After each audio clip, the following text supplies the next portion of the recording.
Our intrepid cameraman, Alfred Cheruiyot. Now, we're joined here in the studio by the Principal Secretary in the State Department for Arid and Semi-Arid Areas and Regional Development, Harsa Makelo. Bwana PS, good to see you. Thank you. Welcome to JKL. Asante sana. Real quick, Bwana PS, you saw those pictures? Yes, I've seen. Question is, did the government see this coming? Yes, the weather people have predicted that the rainfall between April and May will be enhanced, and definitely because of this climate change, we knew anything can happen. So enhanced rain is actually normal. Yeah. And normally we are, as a government, we will be alert, and we have been alert, and we are prepared for action. There doesn't seem, Bwana PS, there doesn't seem to be a coordinated effort for rescue and recovery. That doesn't seem, from our perspective. Yes. What would you say to that? These disasters normally happen, and the response normally are done quickly. We normally put multi-agency teams together. This morning, the President has directed that all multi-agency teams should be activated, and that is what we have done from this evening.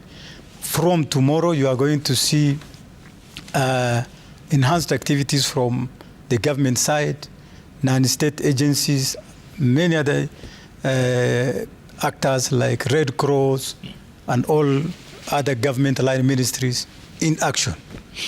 Do you think, and a lot of Kenyans are asking this question, is it too little, too late? It is not too late, because this rain started recently. The floods, the intensity of floods actually started 2 days ago. As soon as they started, we have started intervening. 2 days ago, myself and the Minister for Water, we were in Budalangi, we were in Homa Bay, visiting and assessing areas, providing relief food to more than 3 counties which are affected. From yesterday and today, we have supplied relief food and non-food items to 8 counties which are affected by these floods. So we are on top of this problem. Mr. Jeff. Yeah, but yes, we actually saw you yesterday in Busia County, right? Yes. You were in Busia, distributing food and stuff.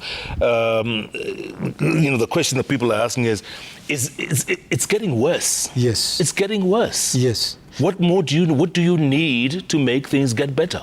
What we are going to do is we are going to activate all the national disaster management structures across the country, from the National Disaster Response Committee, which is headed by the Deputy President, to the county disaster committees, sub-county disaster committees, so that we manage this problem as quickly as possible from tomorrow.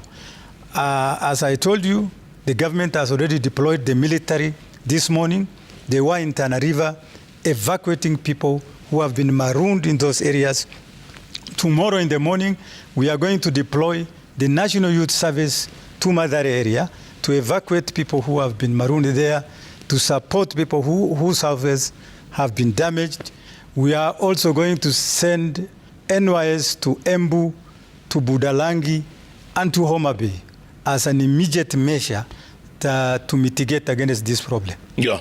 Okay, Bwana PS, let's take a look at some of the numbers. Tonight, more than half the country has been affected by the ongoing floods.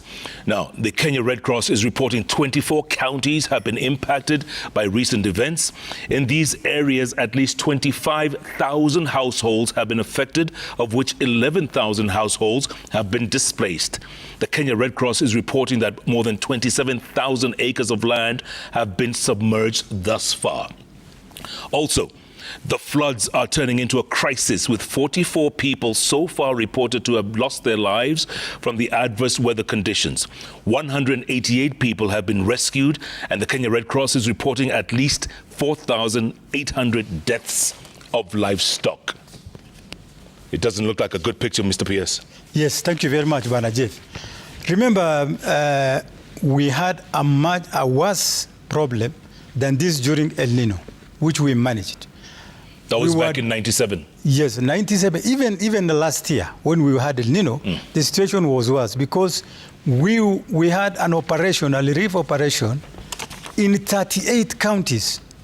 This time they are talking about 24 counties. We managed to give food to over 700 people who are affected by El Nino last year. We are prepared for this. But Jeff, I can assure you, the government has a capacity and the will to handle this situation, and you will see we will handle it. That's what you said. And now you're saying you're deploying NYS from tomorrow onwards. Yes. Are they going to be able to get to the places where people need them the most? Yes. We have discussed this. We have had meetings, multi-agency meetings with the Minister for Performance, Mr. Moses Kuria. He's on top of it. I talked to him before I came here. NYS will be deployed across the country to all the areas where the flood situation has become worse, and we will manage it. The weatherman says that the rains are going to get heavier in the coming days. Yes. You prepared for that? Yes, we are prepared for this. We are prepared in terms of human resource. The military is there, NYS is there. We have complementary efforts from various humanitarian agencies like Red Cross, World Food Program, UN agencies. We are prepared to handle this. When it comes to a place like the capital, Buenos Aires, people are asking the cause of these floods. Didn't we anticipate it in terms of unclogging drainages, which is a big problem so far? Yes. Unclogging. I was in Budalangi 2 days ago. I was in Homa Bay. What we are talking about is real.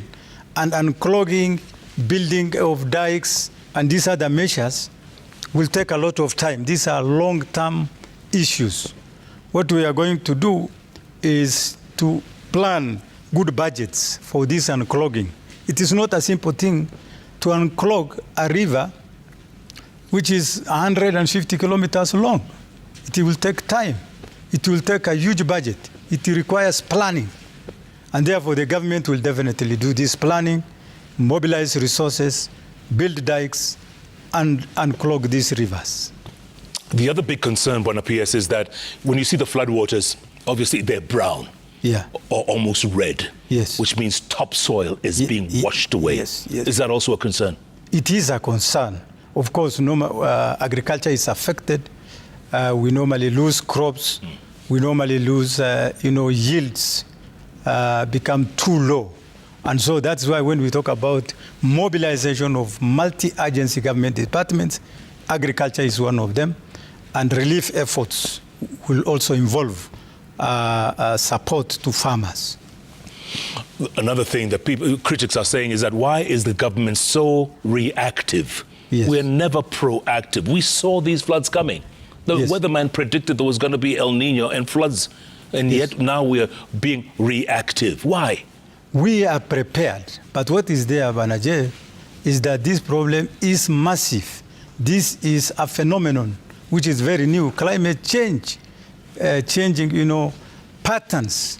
We used to predict rains when we were, in the past. We could even farmers could even say, we are going to start planting maize from 25th of March.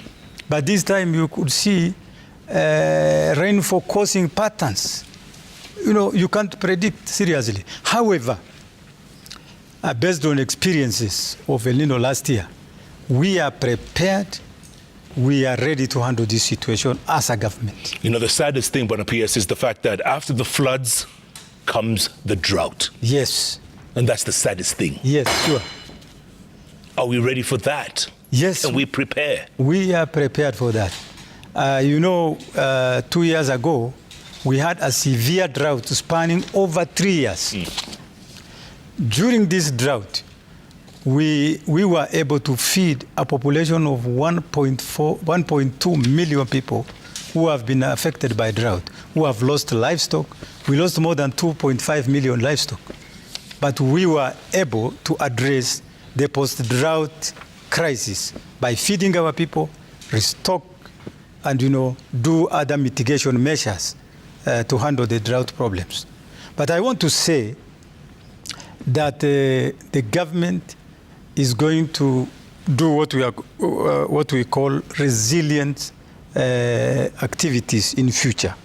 We are going to think about post-drought activities, post-flood activities. For example, all these waters you are seeing have been flowing freely to Indian Ocean. And yet, we have no contract to supply water to Indian Ocean as the people of Kenya. What we are going to do, the president has consistently said that we are going to construct so many dams to tap this water so that in future these floods even become an opportunity or a blessing to the people of Kenya, so that we tap them and use them to irrigate our land. Yeah, and also harvesting the water as well, yes, not letting it drain away. Yes. Harrison Makelo, good to see you. Thank you. Thanks so much for your time. Asante. Appreciate it. Thank you. That's Harrison Makelo, the Principal Secretary.